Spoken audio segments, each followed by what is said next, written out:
اعوذ باللہ من الشیطان الرجیم بسم اللہ الرحمن الرحیم۔ پردہ اور ستر میں فرق۔ کیا پردہ اور ستر ایک ہی چیز ہے؟ عورت کے لیے پردے کی کیا حدود ہے؟ دیکھو، پردہ عربی زبان کے لفظ حجاب کا ترجمہ ہے۔ حجاب کا حکم نامحرم مردوں اور عورتوں کو متوجہ ہے کہ وہ ایک دوسرے سے پردہ کریں۔ مردوں کا مردوں سے اور عورتوں کا عورتوں سے حجاب اور پردہ نہیں، جبکہ ستر کا مطلب جسم کے وہ اعضاء ہیں جنہیں کسی بھی دوسرے انسان کے سامنے کھولنا جائز نہیں، چاہے وہ مرد ہو یا عورت، محرم ہو یا نامحرم۔ لہٰذا کوئی خاتون اپنا ستر کسی خاتون کے سامنے نہیں کھول سکتی۔ اگرچہ خاتون کا خاتون سے پردہ اور حجاب نہیں، اسی طرح مردوں کا مردوں سے پردہ نہیں ہوتا، لیکن کوئی مرد اپنا ستر کسی دوسرے مرد کے سامنے نہیں کھول سکتا۔ اسی طرح ستر ان اعضاء کے چھپانے کو کہا جاتا ہے جنہیں نماز میں ڈھانپنا ضروری ہوتا ہے۔ مرد اور عورت کے ستر کے مزید تفصیل بوقت ضرورت معلوم کی جا سکتی ہے۔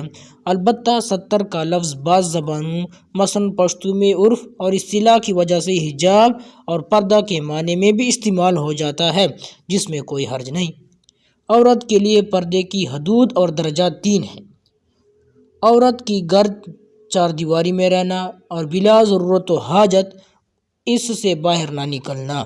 شریعت کا اصل مزاج اور منشا یہی ہے کہ عورت حتی الامکان گھر کی چار دیواری میں رہے، بلا ضرورت یا حاجت گھر سے باہر نہ نکلے۔ نمبر 2، حاجت اور ضرورت کے لیے گھر سے باہر جاتے ہوئے ہاتھوں اور چہرے سمیت سر سے لے کر پیر تک اپنے پورے جسم کو برقعے یا کسی بڑے کپڑے سے اس طرح ڈھانک لے جس میں اعضاء نظر نہ آئیں، نہ ہی ان کی ساخت نمایاں ہوں۔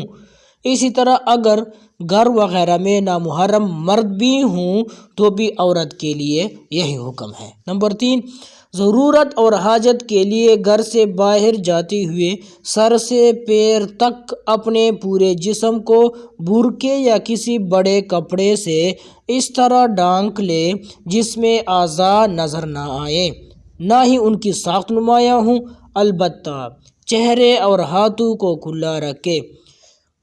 اس تیسرے درجے کی اجازت 2 شرائط کے ساتھ مشروط ہے۔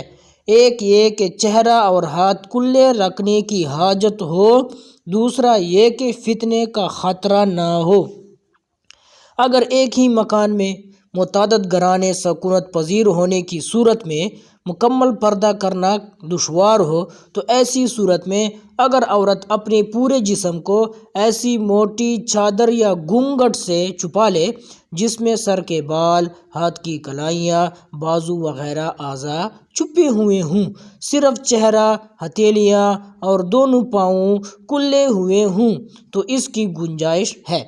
اگر گھریلو کام کاج کی وجہ سے کلائی یا ہاتھ کے کچھ حصے سے کپڑا ہٹانے کی ضرورت پیش آئے تو اس کی بھی گنجائش ہے، بشرط یہ کہ فتنے کا اندیشہ نہ ہو۔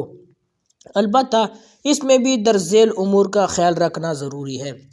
لباس چست نہ ہو بلکہ ڈھیلا ڈھالا ہو، اپنی نظریں حتی الامکان نیچے رکھی جائیں، نامحرم کے ساتھ تنہائی ہرگز اختیار نہ کی جائے، بے تکلفی کی بات نہ کریں، صرف بقدر حاجت گفتگو کی جائے۔ مرد حضرات جب گھر میں داخل ہوں تو اجازت لے کر یا دروازہ کھٹکھٹا کر داخل ہوں تاکہ خواتین کیا کر لیں، ضروری پردہ کر لیں۔